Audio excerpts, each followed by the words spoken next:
For most of us non-Africans, this is the exotic continent.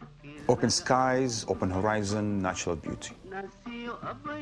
Global powers have long projected their fantasies and fears on Africa. The continent represents expanding markets, cheap labor, and natural resources. On the other hand, it's the incubator of their worst nightmares: instability, ethnic conflicts, and global terrorism.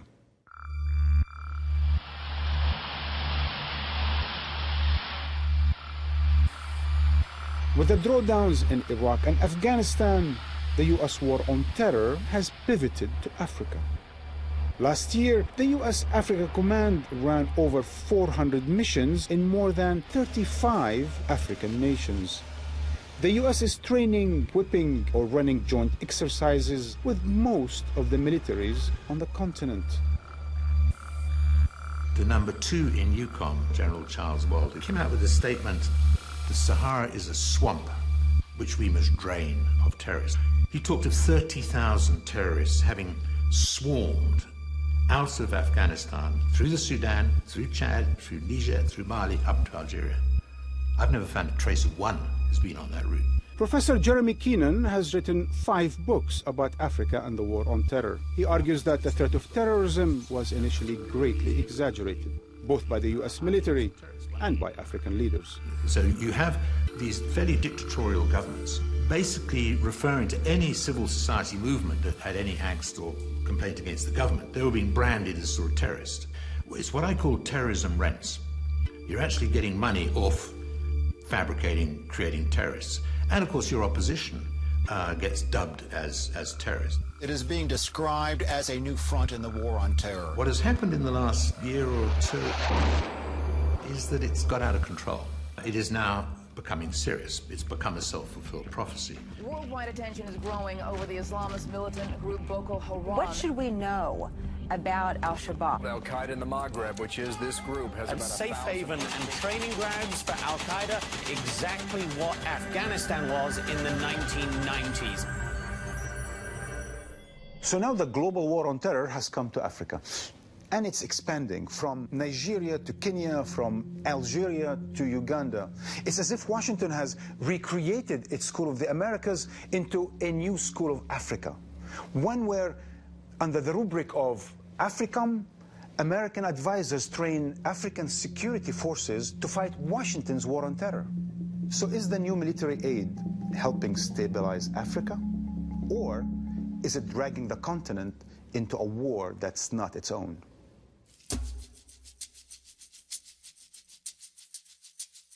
We're in a very tough neighborhood in East Africa, and Kenya has always been something of a safe haven.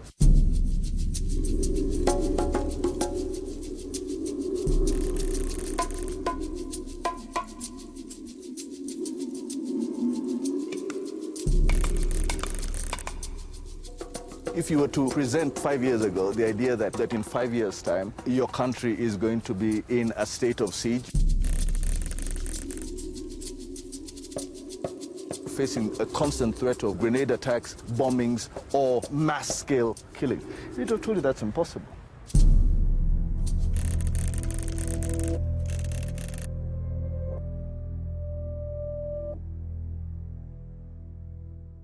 The African intervention, in Somalia especially, was predicated on the idea that America was going to avoid embarrassment by putting its own boots on the ground, so African boots could be put on the ground. Right.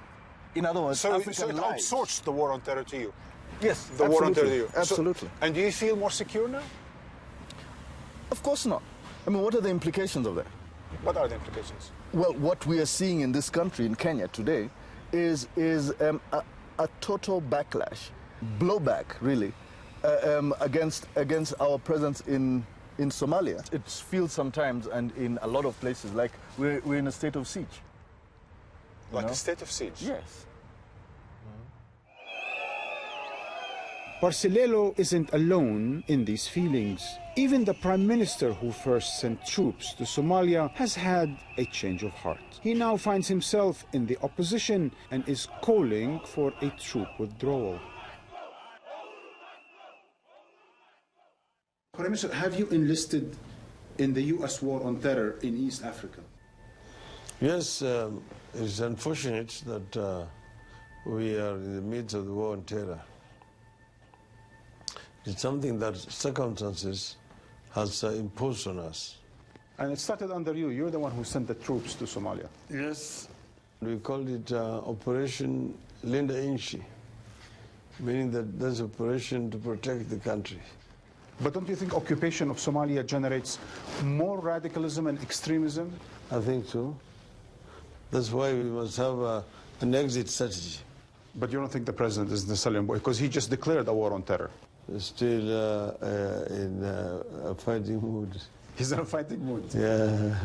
That does not bode well for the country. Because as you said, the continent is probably going to need more stability, not more war. Yeah, that's what we need. More stability than war. Exactly. It's war on terror, war on terror. Now, it might have not reached Botswana yet, but I think... It's in Kenya.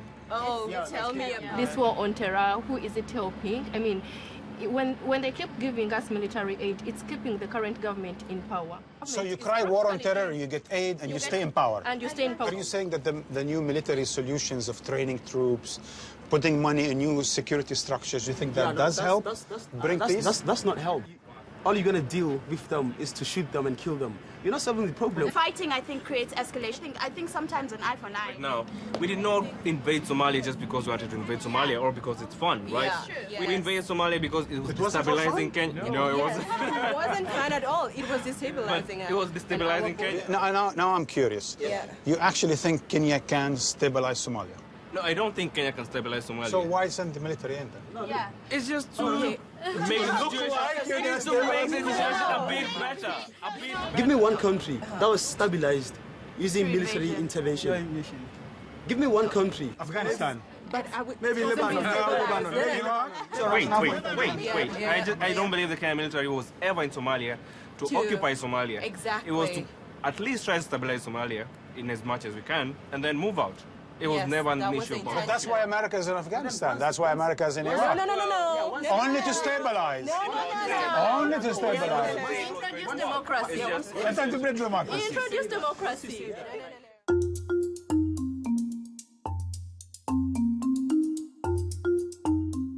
It's perverse, even if it's predictable, that Washington would find its way back to Africa under the pretext of the global war on terror.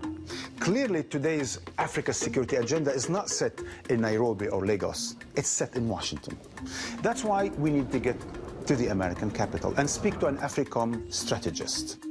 Jennifer Cook is the director of the Africa program at the Center for Strategic and International Studies. On the one hand, you want to fight extremism. On the other hand, you support military dictatorships or military regimes from, Egypt to Nigeria. Well, this is a pattern for the U.S.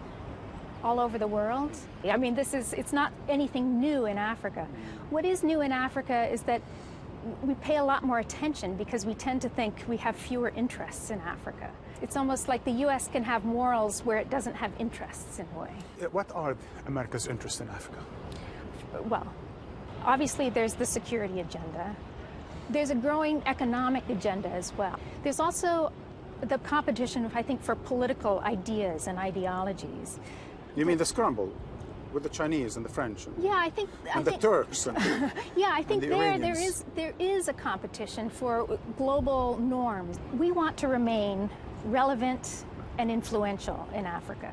And so I think that's where the game is going to be played. And that justifies the 1.2 billion extra now investment in the military base in Djibouti? Does it justify? Well, the problem is in the U.S. system, the military is probably the best resourced tool that we have. If we had a limited budget, I would say we have to be very careful to balance that with the military. You can train a military in Mali to, shoot straight and do the right thing.